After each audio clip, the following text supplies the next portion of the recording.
The sun burned low over Axum, bathing the obelisks in blood-red light. Amina stepped off the road, feeling a chill she couldn't explain. Her companions, Daniel and Tariq, seemed tense. "Axum is alive," Tariq said quietly. "These stones, they remember every fear, every crime." Daniel laughed nervously. "Fear of stones? Come on." But as they passed the ruins, Amina felt it, eyes in the shadows. Almost human, almost not. She clutched her journal. Something whispered in the wind, "Welcome back."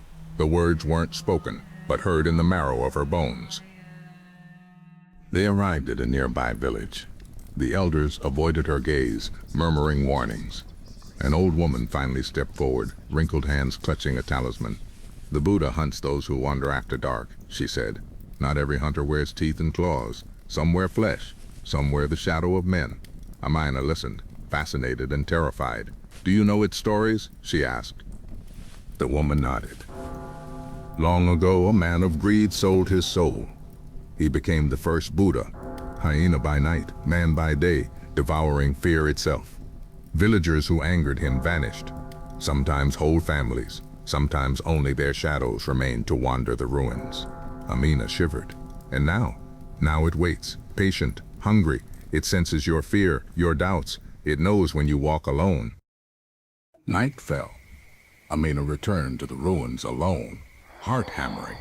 She could hear the Buddha before she saw it, low growls bouncing off obelisks, claws scraping stone, shadows twisted unnaturally, shapes flickered, sometimes human, sometimes hyena, sometimes something in between. Suddenly, it pounced from above. Amina rolled, barely escaping razor-sharp claws. The Buddha snarled in human voice, "Why do you run, girl? Are you afraid of your own shadow?" She sprinted through the ruins, breath ragged. Each step echoed like drums of terror.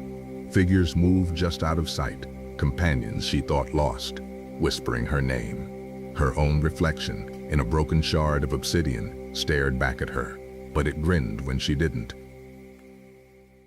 The Buddha cornered her near a fallen obelisk. Its form rippled, man to hyena to something grotesque, a twisted combination of both, eyes burning, teeth snapping, limbs bending impossibly. "I am older than your fears, older than these stones," it hissed. Amina realized it could mimic voices. She heard Daniel calling, "Amina, help me." She spun, but no one was there. Only darkness, stretching and twisting. Each sound was amplified in the ruins, the wind, the stones, her own heartbeat. The Buddha's laughter became a chorus of her companions' voices, echoing from every corner. Her mind began to falter, doubting what was real. Hours passed, or maybe minutes. Time had no meaning in the ruins. Amina hid behind an obelisk, trying to calm her mind, but the shadows whispered, crawling along her skin like icy fingers. "You can never leave," a voice said.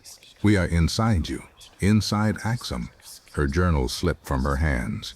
The pages fluttered open, showing drawings of the Buddha she hadn't made, depictions of twisted, impossible forms. Her pulse raced. Had the Buddha manipulated reality? Was she alone? Or had it already consumed part of her mind? Fleeing to the village, Amina begged the elders for guidance. They told her of others.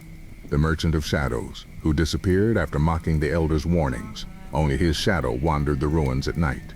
The Bride of the Hyena, a woman cursed to wander as a Buddha for angering the spirit of Axum. The Lost Caravan, whose screams were said to echo between the obelisks every full moon. Each story was punctuated by growls from the dark. It was as if the Buddha itself was listening. The night of the blood moon arrived. Amina returned to the ruins, talisman in hand, drawing an elaborate protective circle. The Buddha appeared immediately, shifting forms rapidly. Hyena, man, grotesque hybrid, and then dozens of shadowy replicas circling her.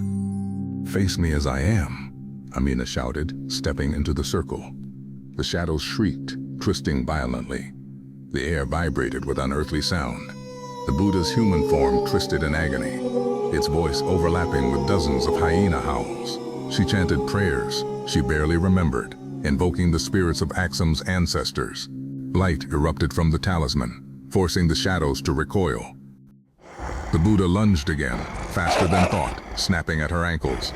Amina rolled, kicking debris into its path, slashing at it with a jagged piece of obsidian. The creature split into multiple hyenas, each a mirror of the original, bounding and snarling. It mimicked Daniel's voice again. "Amina, help me." Her mind screamed. She remembered the old woman's words. Only confront him where the curse began. She planted the talisman at the center of the circle, chanting louder. The hyenas screamed, dissolving into shadow. The Buddha's final form, the hybrid, screamed a guttural, human-like howl, collapsing into ash and smoke. Amina collapsed at the center of the ruins, exhausted. Silence reigned for the first time in centuries. Villagers welcomed her back cautiously. "The Buddha is gone for now," one said, "but fear is its seed. Do not let your mind wander into shadows." She left Axum with talisman in hand. But nights were restless. Shadows lingered in her apartment. Whispers followed her through the streets. Even across continents, she knew the Buddha would return if fear was allowed to grow. It was patient, and it always waited. Months later, Amina sat at her desk, writing her journal. Outside, the wind whispered, carrying faint echoes from Axum. She shivered. In the mirror, her reflection smiled, but she hadn't. A faint growl rattled the windows, like claws on stone. She realized the Buddha wasn't just in Axum anymore. It lived in memory, in fear, in the shadows of every mind that remembered its name, and it would always hunger.